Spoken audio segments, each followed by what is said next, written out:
आज की वीडियो में फिर आपका स्वागत है। मैं पार्ट 2 लेकर आ चुका हूँ रक्त, मानव रक्त के बारे में।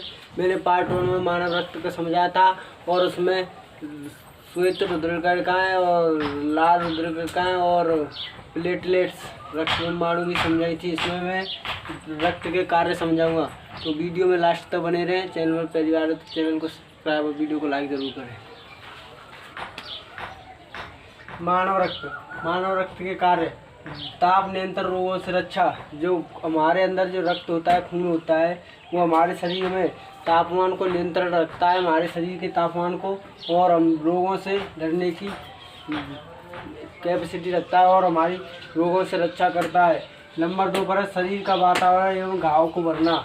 जब शरीर का वातावरण बढ़िया रखता है, हमारे शरीर का वातावरण एकदम तंदुरुस्त रखता है, हमको हमें फुर्ती देता है, स्फूर्ति रखता है। और जो हमारे शरीर में जो मतलब कि मैं बताऊँ आपको, घाव हो जाते हैं, आपका कहीं से हाथ कट जाता है तो उनको भरता है रक्त। ठीक है, जैसे मतलब किसी का यहाँ से घाव कट गया, हाथ कट गया, वो काका अरे यार काका हाथ कट गया, क्या करूँ, तो इसका जो खून होता है उसको, घाव को, उसको पूरा कर देता है भर के। तीसरा है रक्त का थक्का बनाना। अब हम तीसरा जो कार्य होता है इसका, रक्त का थक्का बनाना। मतलब किसी का कहीं चोट लग गई, खून निकल रहा है, डॉक्टर के पास जाएगा, डॉक्टर साहब इलाज कर दो, खून निकल गया है।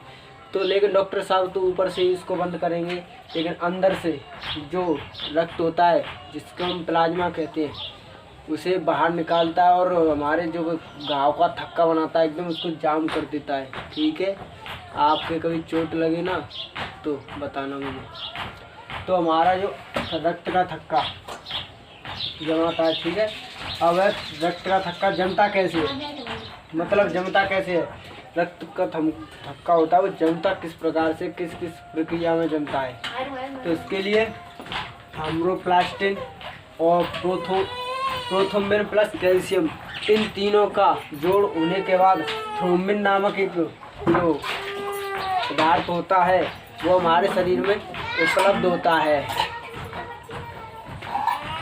तो यह पूरा एक प्रक्रिया होती है इस प्रकार की। नंबर दूसरा है थ्रोम्बिन प्लस फाइब्रोनोजेन, जो कि प्रोटीन होती है। फाइब्रोनोजेन हमारे शरीर में पाई जाती है, प्रोटीन होती है जिसके फाइब्रोनोजेन पाया जाता है। ठीक है, अब ये फाइब्रोनोजेन क्या बनाता है, फ्यूरिन। यह फिम्रोविन चाचा और फाइब्रोविन बाबा क्या बनाता है, फ्यूरिन। तो समझ में आया ना। और जो अगला है तीसरी इसकी प्रक्रिया है फ्यूरिन प्लस रक्त रुधिराणु क्या बनाता है, रक्त का थक्का। यानी कि जो फ्यूरिन होता है, एक पदार्थ होता है हमारे शरीर के अंदर, प्लस रक्त रुधिराणु यानी कि प्लाज्मा हमारे शरीर का क्या बनाता है, रक्त का थक्का जमाता है। अब तो समझ में आया रक्त का थक्का क्या होता है, कैसे जमता है। इन सभी का स्क्रीनशॉट ले लें और बाद में याद कर लें। अब एक नोट है, इसमें नोट बताता हूँ। मानव रक्त का थक्का जमाने में विटामिन के सहायक होती है। जो मानव रक्त को मतलब थक्का जमाती है, उसमें विटामिन के की मदद होती है। विटामिन के बिना हम रक्त का थक्का नहीं जमा सकते। ठीक है, अगर आपके शरीर में विटामिन के की कमी होगी तो आप नहीं जमा पाएंगे। और अगला नोट है मानव रक्त जमने से 2 से 5 मिनट का समय लगता है। यानी कि जो मानव का खून होता है, अगर हमारे शरीर से निकलकर बाहर की तरफ बहता है तो उसे 2 से 5 मिनट का वक्त लग जाता है जमने में। यानी कि वो 2 से 5 मिनट के अंदर अंदर खून जम जाएगा। तो अभी फिलहाल इतना ही। अभी दूसरे पेज पर लेकर आपको चलता हूँ, जब तक मेरे साथ बने रहिए। तो चलो चलते हैं दूसरे पेज की तरफ। तो साथियों में आ चुके अपने दूसरे पेज की तरफ, जिसमें मैं मानव रक्त वर्गों के बारे में मैं आपको बताऊँगा।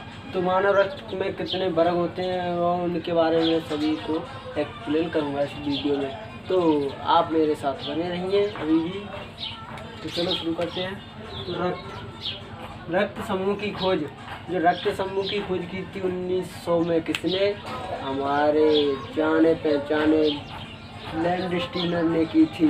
1900 में की थी इसकी खोज किसने, लैंडस्टीनर ने।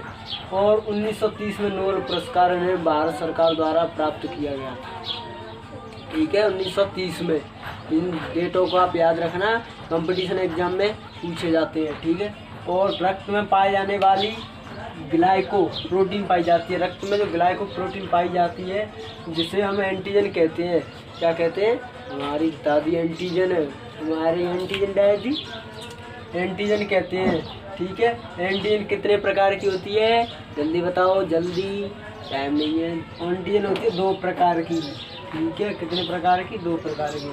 नंबर ए और नंबर 1 ए, नंबर 2 बी। ठीक है, एंटीजन हमारी 2 प्रकार की होती है। तो ए एंटीजन और एंटीजन 2 प्रकार की होती है, इसमें ए एंटीजन और ए रुधिरवर्ग। ठीक है, अब मैं इसमें आपको एंटीजनों का जो वर्गीकरण है उनको बताऊंगा। तो ए एंटीजन बराबर होता है ए रुधिरवर्ग। ठीक है, और बी एंटीजन बराबर बी रुधिरवर्ग, ए बी एंटीजन बराबर ए बी रुधिरवर्ग, और ओ एंटीजन बराबर ओ रुधिरवर्ग। ठीक है, अब आपको ये सारणी दिख रही होगी। तो सारणी में बताऊँ, ये सारणी है जो कि हमारे शरीर में रक्त के प्लाज्मा होता है ना, उसके बराबर बांटा जाता है। तो रुधिरवर्ग ए, तो लाल रुधिरकणिका में ये क्या होगी? केवल ए ही होगी, और प्लाज्मा में भी ए होगी। और रुधिरवर्ग अगर बी है तो लाल रुधिरकणिका भी बी होगी और प्लाज्मा ए होगा, प्लाज्मा में चेंज हो जाएगी। और रुधिरवर्ग ए बी है तो लाल रुधिरकणिका ए बी होगी, दोनों होगी, प्लाज्मा में कुछ नहीं होगा, कोई नहीं है प्लाज्मा में। ठीक है, अगर रुधिरवर्ग ए ओ है और तो लाल रुधिरकणिका कुछ नहीं होगी और प्लाज्मा ए बी होगी। ठीक है, आया समझ में? और अब मैं एक आपको नोट बताता हूँ कि किसी एंटीजन की अनुपस्थिति में एक विपरीत प्रकार की प्रोटीन रुधिर प्लाज्मा में पाई जाती है, इसे हम एंटीबॉडी कहते हैं। एंटीबॉडी कई प्रकार की होती है? एंटीबॉडी 2 प्रकार की होती है, नंबर ए, नंबर बी। आपको मालूम है, जब हमारे शरीर में कोई रोगाणु प्रवेश कर जाता है तो हमारे जो मस्तिष्क में होता है, जो अस्थि मज्जा बोलते हैं उसको, अस्थि मज्जा को सूचित कौन करता है? तो यही करता है एंटीबॉडी। जब हमारे शरीर में कोई रोगाणु शरीर में प्रवेश कर जाता है तो यह क्या कहती, जो एंटीबॉडी होती है वो अस्थि मज्जा के पास जाती है और कहती है चाचा जग जा, चाचा आ गया खा जा इसको, तो उसको मार देता है। फिर उसके बाद की प्रोसेस में अगली वीडियो में बताऊंगा। मैं उसमें रक्त का आदान बताऊंगा कि रक्त का आदान प्रदान कैसे करते हैं। जैसे आपने कभी देखा होगा कहीं अपने गांव में, मतलब कि क्या बताऊं, कोई बीमार हो जाता है, उसमें खून की कमी हो जाती है तो उसमें रक्त दूसरों का डाला जाता है। इसी के बारे में अगले वीडियो में बात करूँगा, तो वीडियो सब्सक्राइब जरूर कर लेना। अगली वीडियो आने वाली है, इंटरेस्टेड हो गएगी, जल्दी से सब्सक्राइब कर लियो।